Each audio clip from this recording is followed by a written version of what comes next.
様方登場だよい。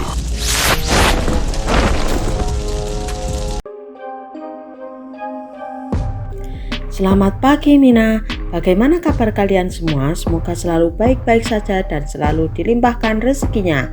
Sebelum kita mulai, ada baiknya kamu semua subscribe dan like ya, supaya Mina selalu semangat menghadirkan cerita-cerita yang merasuk jiwa. One Piece chapter 1054, chapter berjudul Kaisar Api.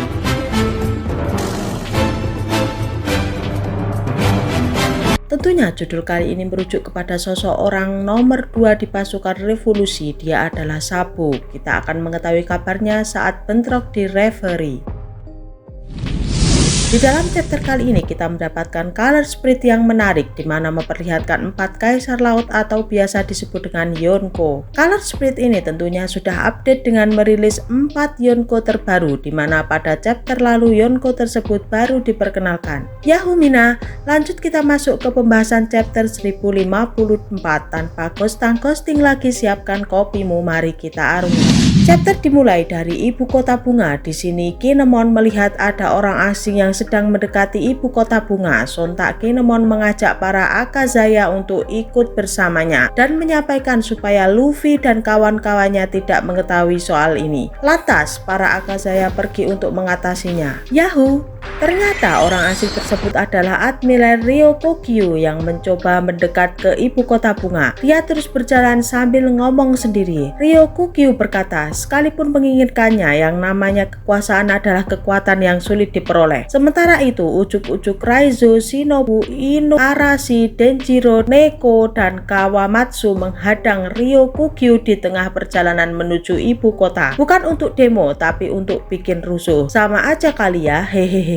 Ryokugyu berkata, hai para samurai, jangan menghalangi langkah kakiku. Raizo berkata, itu angkatan laut, dan Denjito menyautnya, mereka adalah musuh dari Tuan Luffy dan kawan-kawannya dari luar negeri. Ryokugyu berbicara kepada mereka, apa kalian mengetahui kondisi di luar negeri? Para Celestial Dragon adalah dewan di dunia ini. Wano Kuni sebagai negara yang tidak tergabung dengan pemerintah dunia. Kalian tidak punya hak apapun sebagai manusia. Memang seperti inilah dunia di luar. Ryokugyu pun mulai mengubah tangannya menjadi seperti akar dan menancapkan ke tanah, bersiap untuk menyerang para Akazaya. Ryokugyu mengeluarkan teknik Kiniku Mori Mori. Dia mengatakan bahwa dirinya adalah pengguna buah iblis Mori Mori no Mi, si manusia hutan. Sama seperti laut, kekuatanku juga melahirkan sebuah kehidupan. Akulah sang Logia, akulah sang alam.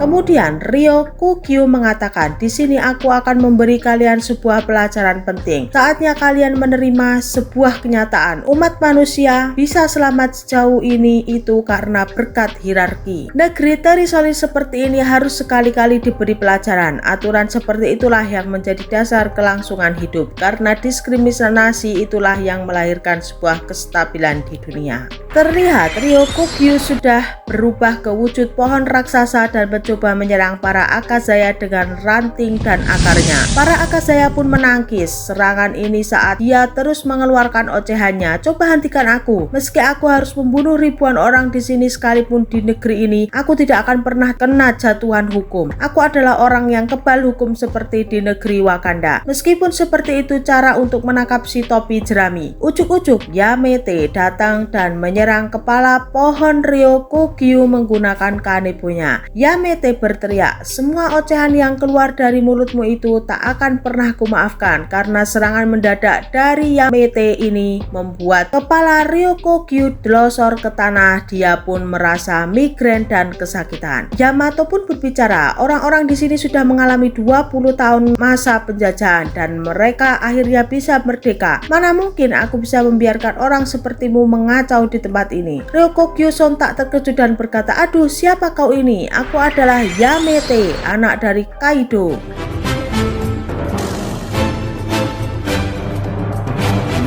Apa? Anak Kaido? Dan tiba-tiba Momonosuke pun datang ke lokasi untuk mengatasi Admiral Cemen ini. Momo berkata, "Aku sepakat dengan kata-katamu Yamato, dan kami tidak akan membiarkanmu menyentuh para superhero kami. Mereka sedang dalam masa pemulihan." Ryokogyu kembali terkejut dengan kedatangan seekor naga di depannya. Lantas dengan pedenya Momo dalam wujud naganya langsung mengeluarkan Bolo Bird. Rencananya keren mengeluarkan jurus itu seperti Kaido, tapi realitanya mak cekluti. Melihat dia gagal mengeluarkan Bolo Bird-nya, lantas Momo langsung menggigit tubuh pohon Ryokogyu. Dia ingin menjauhkan orang ini dari ibu kota bunga. Tugas pertama sebagai Shogun Wano memang sangat-sangat berat. Pokoknya nyahlah dari sini. Aku sudah berjanji pada semua orang, tak akan kubiarkan mereka merasa cemas dan takut lagi. Ryokogyu pun heran melihat naga merah muda ini. Dia juga belum pernah dengar pemilik kekuatan seperti itu. Ryokogyu pun langsung meremas naga raksasa Momo dengan akar-akarnya seperti belut yang terjebak dalam tangkapan nelayan.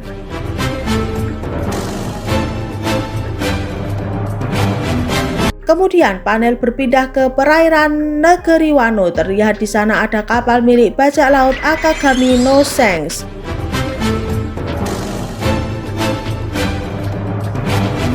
Di sini, kru Shanks mengatakan bahwa mereka menjumpai Luffy karena Luffy sekarang sudah menjadi bajak laut yang hebat. Shanks ingat saat terakhir kali berada di Wano Kuni, yakni saat berpisah dengan Kozuki Oden. Dia juga menyangka Hiyori dan Momonosuke sudah tumbuh dewasa. Lucky Rock berkata, "Bos, ayo kita temui Luffy. Dia sekarang sangatlah luar biasa." Yasop menyela, "Tunggu dulu. Aku belum siap bertemu dengan anakku Usopp." Lemjus mengatakan, "Bocah bernama Kid itu juga masih berada di sana ya. Sebelum ini dia juga cari masalah dengan kita." Shanks pun terlihat melihat poster buronan dari Luffy.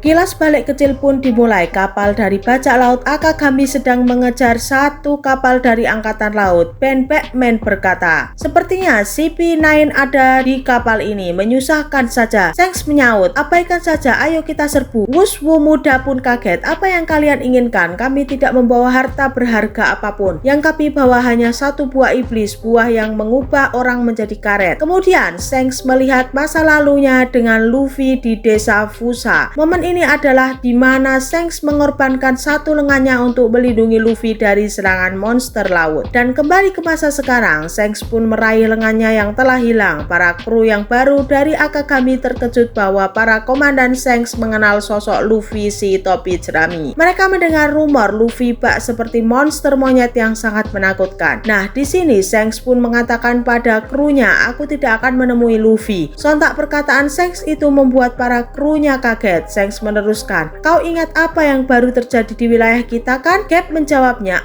"Ada orang yang bernama Barto yang mengaku sebagai bawahan dari Luffy. Dia membakar bendera kita lalu mengganti dengan bendera bajak laut Luffy." Shanks menjawab, "Betul, kita harus pergi untuk menyelesaikan persoalan ini. Kalau tidak, kredibilitasku akan hancur." Lalu Shanks duduk di meja bersama Ben Beckman sambil minum kopi. Shanks berkata, "Hai Beck, sudah waktunya untuk kita bergerak. Kita akan memburu One Piece."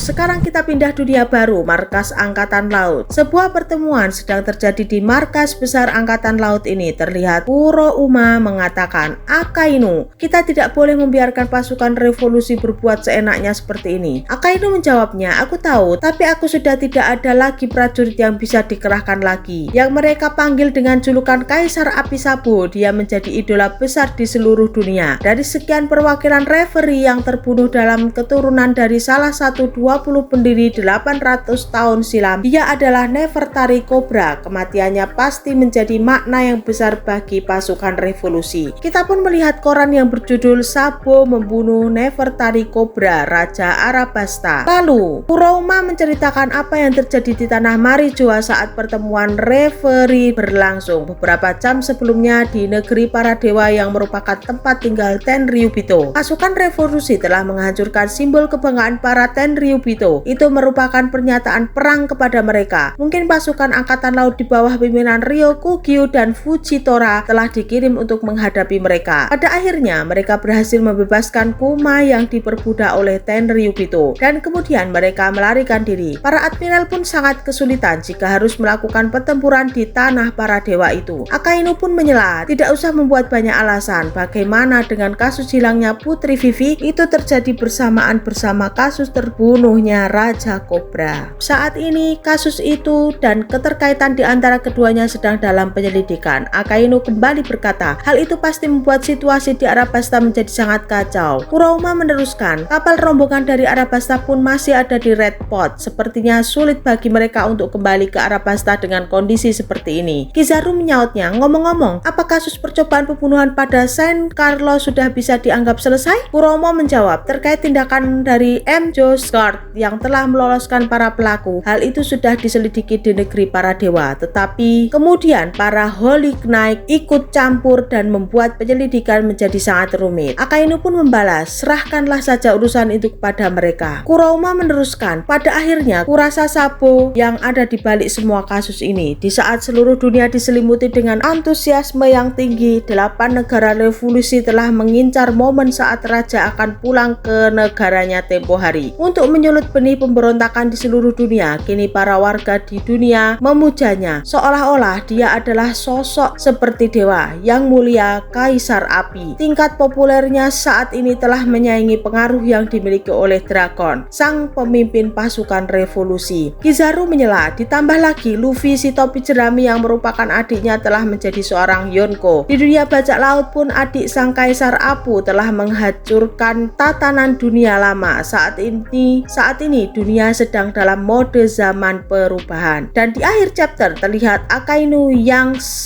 dan merenung sambil menatap luasnya samudra. Dia berkata, rupanya aku menjadi fleet admiral di zaman yang sangat menyusahkan. Meski begitu, akan kuhabisi semua yang berani melawanku.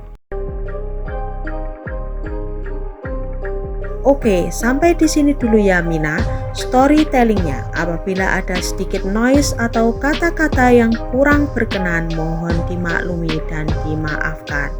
Terus dukung channel Mina Ona ini supaya bisa berkembang dan menyuguhkan kopi-kopi hangat untuk kalian semua. Terus subscribe dan nyalakan loncengnya. Salam Mina.